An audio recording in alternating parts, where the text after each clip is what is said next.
make sure that actually we're not just putting out some nice fluffy words, and clearly having Jonathan Porritt sitting on the main board and then the rethinking board means that, as I said earlier, we kind of kept true to making sure that we're not just sending out lots of nice marketing information. One of the key responses from our business was to identify the fact that a skills gap exists. We know that a major challenge for our business, for our sector, and broadly is skills and knowledge. So that's something that we've put quite a lot of emphasis around to try and understand what that looks like. We've developed a suite of training that effectively, I hesitate to say it's sustainable development, because one of the things that we wrestle with is this discussion about is it CSR, is it sustainability, is it sustainable development. We had many hours of not very enjoyable discussion around what we should call this in 2007. And so there's still the ongoing discussion about the word sustainability kind of turns a lot of people off straight away. Innovation is a bit more sexy, so we try and use that. We try and break it down and actually talk about the core issues as much as we can.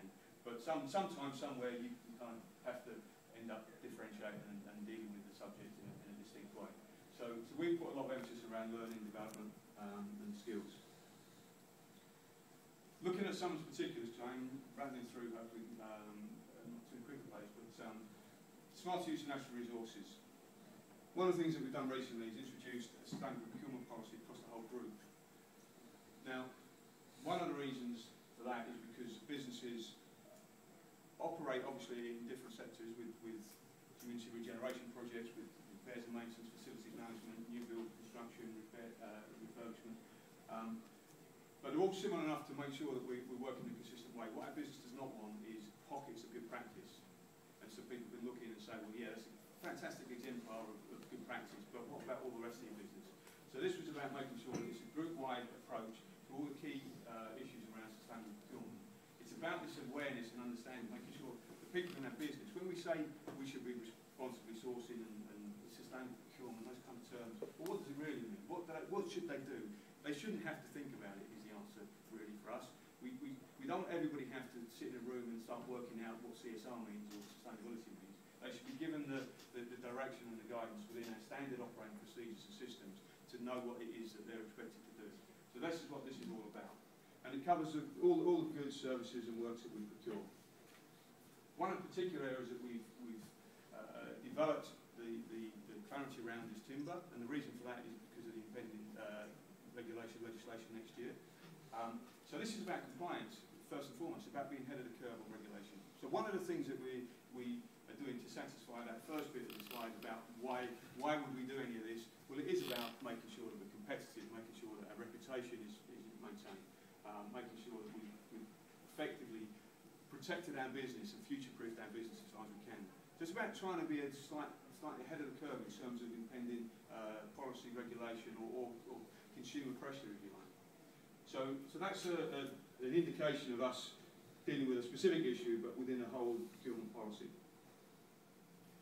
Over the last 5 or 6 years in particular, we've put a huge amount of emphasis on managing and trying to reduce waste. Basically, the starting point was waste to landfill, big push within the sector around halving waste to landfill, national programme. For us, that was a no-brainer.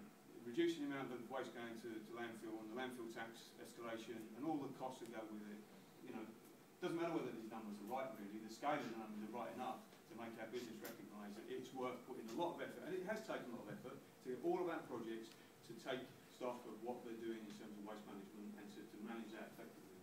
But the value at stake for us made everybody take that on board and really push that forward. And the outcome of that is that since 2007, when we were effectively sending or diverting 60% from landfill of all the waste that was going off-site, we're now 2011 at 96%. And importantly, and our target, and we've been kind of wrestling a little bit with the fact that when we set that target, we set a zero waste to landfill target when we set off on this journey in 2007. We didn't really know how close we would get to it, or whether we would get close to it, or indeed how might we get close to it. Now that we're there and we're not quite there, people are saying, well, why didn't we set a 100% target? Well, if we hadn't done, we wouldn't be at 96% now.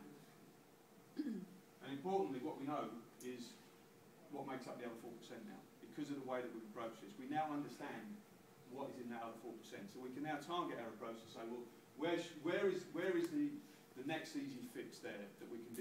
actually is commercially viable for us. Because if it isn't commercially viable, if we've got to spend a fortune to deal with 0.5% of that 4%, let's not worry about that. Let's deal with something else that gives us a better impact. Climate.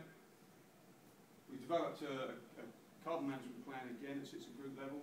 We've pleasingly achieved the Carbon Trust standard this year. We committed again 5 years ago to be carbon neutral by 2012, and we will be. We had to go through the whole debate about offsetting and is it good, is it bad.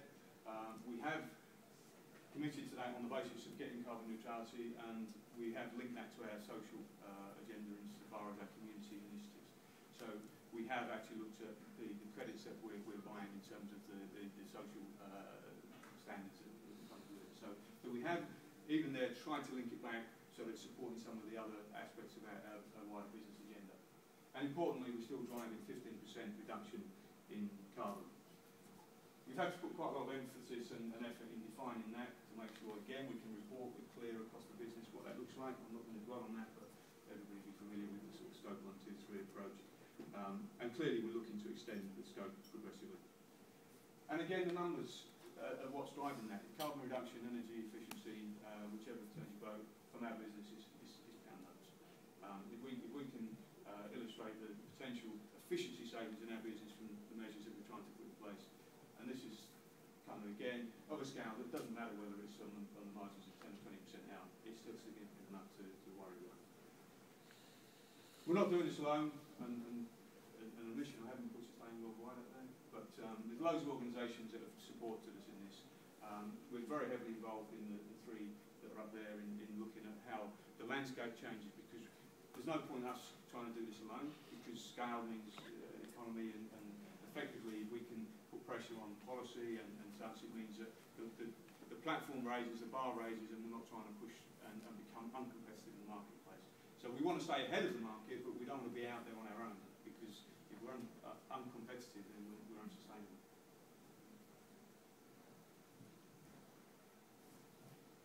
Importantly, we're dealing with the impacts, we're dealing with efficiency, we're looking at waste reduction, cost savings, carbon savings, energy savings. But actually, where it really excites the business and our main board is where we can create new business opportunities. And in the marketplace at the moment, that's challenging. It's challenging. There's some open doors at the channels of new business opportunity that are clearly there around energy performance of buildings, particularly the existing stock. But even within our substantial part of our business, our core business is still our capital works, which is capital spend. And there we're talking about effectively zero carbon homes. If we can find the smartest solutions to deliver zero carbon homes and really understand what that looks like, it gives us a competitive advantage. So we put a huge amount of time and effort in trying to understand and indeed inform what zero carbon might look like in regulation. Building performance in use. It's a major challenge. Not many people actually even recognise there's an issue with building performance in use or performance gaps or otherwise. It's now becoming a bit more of a debating topic within the sector. Again, we've tried to get slightly ahead of that understanding curve in making sure that we can actually offer something that the market doesn't quite understand properly, but we can only really do that if we can find solutions that don't add to the cost of delivery.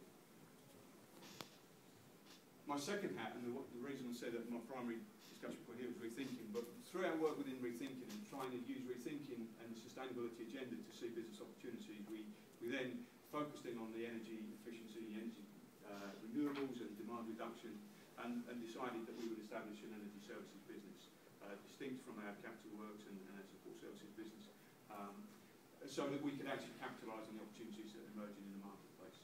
And we have significant ambition, and as I'm responsible for it, quite scary ambition at times when you look at the numbers.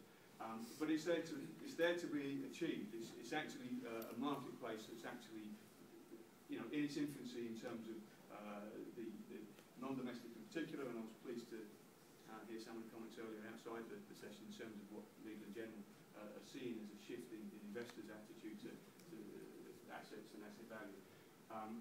But essentially, the marketplace for us and the opportunity to diversify and bring new business into the organisation is the exciting bit. Is the bit that everybody at the main board level sits up and listens to.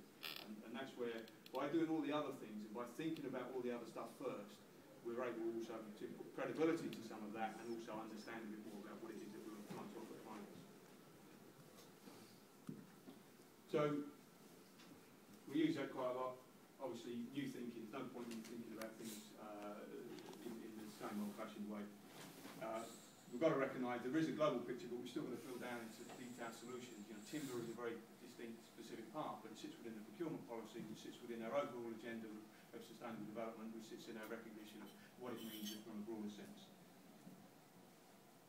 Our sort of strapline that we use is everybody plays a part, because we do recognise that we can't do this alone, and the examples that Andy used about collaboration is where we're seeing, particularly in the energy sector, is absolutely what's happening now. You know, collaboration between organisations that wouldn't ever have considered being in collaboration before is not only emerging but starting to really make some strong traction. Answering the question about sort of validity, verification, you know, we do report openly, and it's important, and our reports and our website provides that information. We're always happy to be interrogated on the data.